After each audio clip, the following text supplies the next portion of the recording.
Today, the House is finally set to vote on forcing the Justice Department to release the Jeffrey Epstein files. And now President Trump says he'll sign the bill if it makes it to his desk. This is a huge turnaround from the position he held just days ago, really for months. Republican leadership had been preparing last week for many GOP members to break with Trump and vote in favor of releasing the files. And with Trump now giving the green light, even more Republicans are expected to support it. What does the data behind all of this look like? CNN's Harry Enton has been digging into the numbers. Why were so many Republicans, based on what you're seeing in the data, willing to go against what Donald Trump wanted?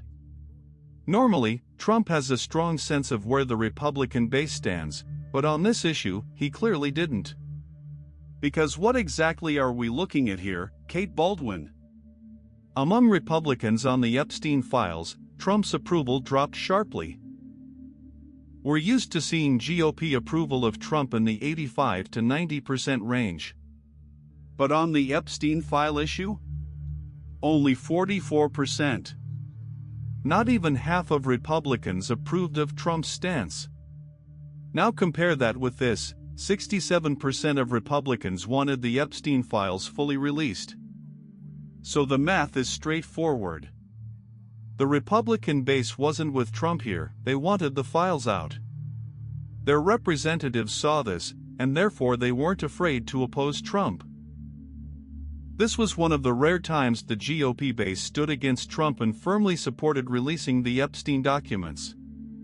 And one way you've long measured general interest in a topic is Google search trends. What is that showing right now?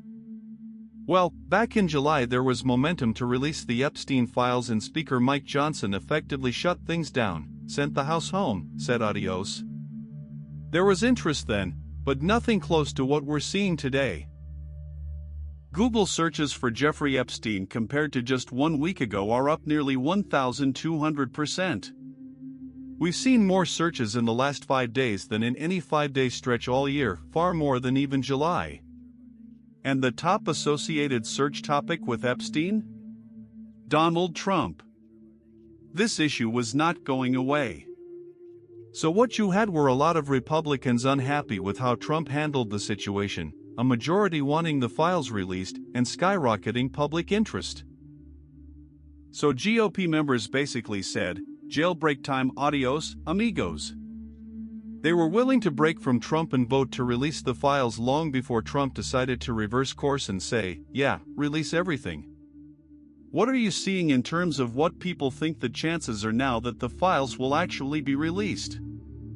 Well, the House will vote, and we expect a large number of Republicans to support the release. But there's still a major obstacle: the United States Senate. They might not even bring it to a vote. So here's a baseline: as of Saturday, the perceived odds of Trump releasing more Epstein files before the end of his second term were around 50%. Now, this all paints a devastating picture for Trump because it shows his grip on the Republican Party is slipping. Somewhere between 20 and 31 Republican members of Congress have already announced they're not seeking re-election in 2026. They're done retiring, resigning, leaving entirely. And these aren't just random backbench no-names. Some of Trump's top allies are bowing out. Marjorie Taylor Greene says she's resigning in January. Matt Gaetz already left. Troy Nehls is finished. These are Trump loyalists, and even they're walking away. That alone tells you how dysfunctional and toxic the GOP has become under Trump. But before we go on, let's be honest, you can't rely on mainstream media anymore. That's exactly why we built Pump Politics. To give you real stories, real context, without corporate spin. If you want to stay ahead of the headlines, sign up for our free newsletter.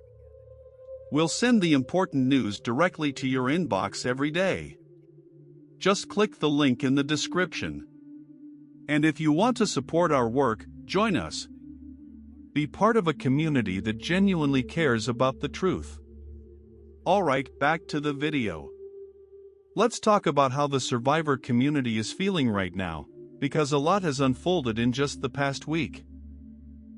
New emails, Trump's sudden reversal, the looming House vote. What's the sentiment among survivors? Well, John, the 11 incredibly brave women I've represented since 2019 are struggling. They're watching this get tossed around like a political football, when all they've ever asked for is accountability and transparency. Release the files, redact survivor names, and make sure everyone involved with this predator is held accountable. So, accountability. And you say they're still suffering because this is being used as political leverage. I want to play how the president says he'll handle things if the bill reaches his desk. Listen. I'm all for it. You know, we've already given 50,000 pages. They can do whatever they want. We'll give them everything. Sure, I would. Let the Senate look at it. Let anybody look at it. But don't talk about it too much, because honestly, I don't want it to take away from us. And what stands out is exactly what you said: survivors feel they're being dragged through a political mess. Look, does anyone seriously believe Donald Trump cares about sexual assault victims? A jury found him liable for sexual assault not long ago. He recently called the push to release the files a Democrat thing. Let's break down the broader situation, because the numbers are overwhelming. According to Newsweek and other outlets, 31 GOP lawmakers have officially said they're not running in 2026. Puck News says another May 20th retire but haven't said so yet. So potentially 50 Republicans leaving, over 20% of the caucus. A mass exodus. And it's happening because serving in Congress under Trump has become unbearable. Some are leaving for normal reasons, running for Senate or governor, but a huge number are leaving entirely. They're tired. Tired of threats, tired of infighting, tired of Trump demanding total obedience, tired of a Congress that can't get anything done. And they're deciding Congress just isn't worth it. Marjorie Taylor Greene cited dysfunction and death threats, including pipe bomb threats. Even she's had enough. Gates? Gone. Nels? Leaving. And numerous seasoned members are walking away too. This is particularly damaging because Republicans have a razor-thin majority. When dozens of incumbents retire, they leave behind open seats that are far easier for Democrats to win. Democrats could realistically take back the House in 2026, and that spells disaster for Trump. A Democratic House can investigate him, block his agenda, make governing nearly impossible. Republicans who remain are frustrated as well. Representative Thomas Massie said most GOP members are just rubber stamps for the Speaker and the President.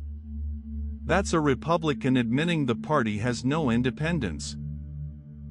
Johnson's leadership failures are adding to the dysfunction, making members wonder why they should stay. So over the next 20 minutes, we'll break down exactly who's leaving, why they're leaving, and how this threatens GOP control of the House in 2026. We'll look at what it means when even Trump's closest allies are calling it quits, and whether Trump's hold on the party is actually destroying it from within, because this is a crisis. We've never seen an exodus like 20 to 50 Republicans leaving. And it's happening because the party has become unmanageable under Trump. Alright, let's dig into the specifics: who's leaving, why they're leaving, and what it means for Republicans heading into 2026. Because this isn't just a handful of retirements. It's an exodus exposing deep systemic problems. Newsweek says 31 Republicans have announced they're not running. Ballotpedia lists 23 GOP House members among 42 total incumbents stepping down. Puck News says up to 20 more may join them. That's potentially 40 to 50 Republicans gone, around a quarter of the caucus. Some departures are routine, But many are simply quitting politics altogether or citing frustration and dysfunction. That's not normal. That signals major structural issues. High-profile departures include Marjorie Taylor Greene resigning in January 2026. Despite being one of Trump's loudest loyalists, she's leaving due to dysfunction and threats. Matt Gaetz resigned after being nominated for AG, only to withdraw and end up with nothing, gone from Congress completely.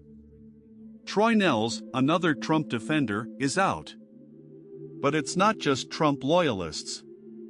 Moderates and Trump critics are leaving too, some pushed out by primary challengers, others voluntarily bowing out of a Trump-dominated party. This is an exodus across all factions of the GOP. Why is this happening? Reason 1: death threats and security concerns. Members are exhausted by the constant danger to themselves and their families. This has escalated under Trump's rhetoric. Reason 2: internal chaos. The GOP conference is fractured, hardliners versus moderates, with Speaker Johnson unable to manage the divisions. Nothing gets accomplished. Members are fed up with gridlock. Reason 3: Trump's demand for total loyalty. Members know Trump can turn on them instantly. Living under that pressure is draining. Reason 4: bleak electoral outlook. With Trump's numbers slipping and Democrats favored in many races, many Republicans don't want to run if they're likely to lose or end up in the minority. All of this is pushing Republicans out the door. Electorally, this is catastrophic. Open seats are competitive far more than incumbent seats. With 30 to 50 open seats, Democrats will target every single one. Republicans only need to lose a handful for Democrats to retake the House. And if Democrats do win, Trump will face investigations, subpoenas, legislative blockades, and possibly another impeachment. It would cripple his presidency. This mass exodus is evidence that Trump's leadership is breaking the party. Experienced lawmakers are fleeing, replaced by inexperienced newcomers if the GOP even holds their seats at all. And if Democrats win those seats, Republicans are even weaker. This is why Trump's leadership is damaging. He demands loyalty, punishes dissent, and fosters chaos. This drives away talent, destabilizes the caucus, and harms the GOP's electoral chances. And based on his history, Trump won't adjust. He will double down, blame others, and keep fueling the dysfunction. So where does that leave us? At least 20 to 31 Republicans are confirmed to be stepping down. Up to 20 more may join them. This is a massive blow to the party's institutional strength. Top Trump allies are leaving due to dysfunction and threats. The reasons range from security concerns to legislative gridlock to Trump's personal demands. And electorally, this creates enormous risk for Republicans in 2026. This is a crisis. It shows Trump's leadership is toxic, even to his own allies. It exposes the deep dysfunction of the party. And it raises the very real possibility that Democrats take back the House in 2026, effectively ending Trump's ability to govern. If Democrats win back the House, it could mark the beginning of the end of Trump's political dominance. And it will be because the chaos he created consumed his own party from the inside.